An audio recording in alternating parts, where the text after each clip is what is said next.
Tell me your name. Chris, Hey, Chris. How did we get here? we got here, it was 13 years ago.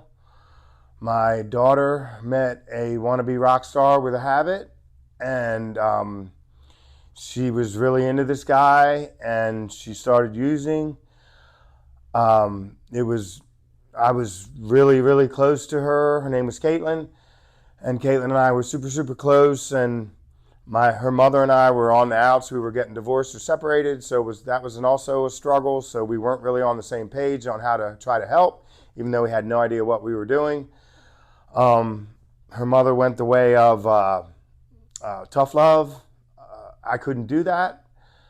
I tried to help her with things like getting her jobs, buying her clothes, finding her a place to live, things of that nature. But I would never give her money because I was afraid she would, use.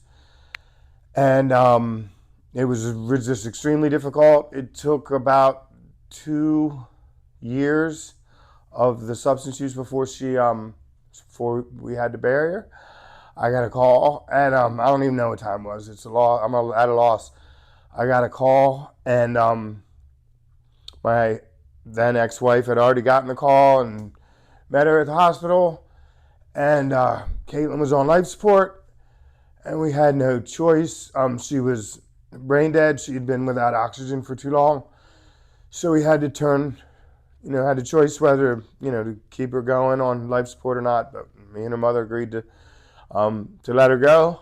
I was worthless for months. Did have a friend of mine tell me it was not even 3 days after she'd passed, 4 days after she's passed, to get off my ass and get to work. So I tried to bury myself in work. I went to work and, did my job at the time. I buried myself in the gym. I've always been an athlete. I always go to the gym all the time when I'm ticked off about something or whatever. So I buried myself in the gym and work, and I don't know if it was the most healthiest thing to do at the time, but that's what I did. And it took me several months to even be able to talk to people about it without crying. As you can see, I still cry about it sometimes now.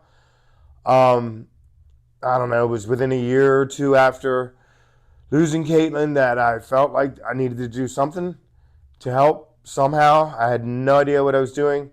I met somebody from another nonprofit and started fundraising for them.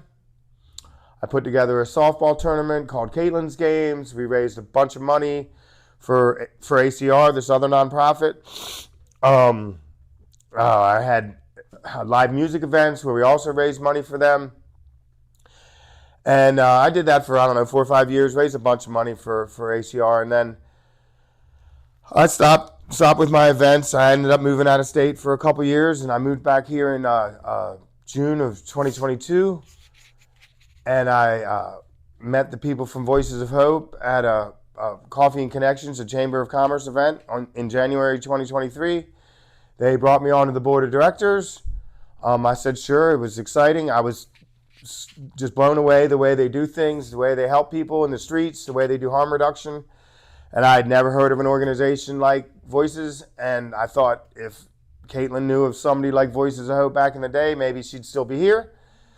So I got on the board of directors with Voices of Hope, and within 5 months, they made me an offer to be their program advocate. My job is to go around Harford County and spread the word about Voices of Hope, educate people on how we do things and why we do things, and that's why I'm here.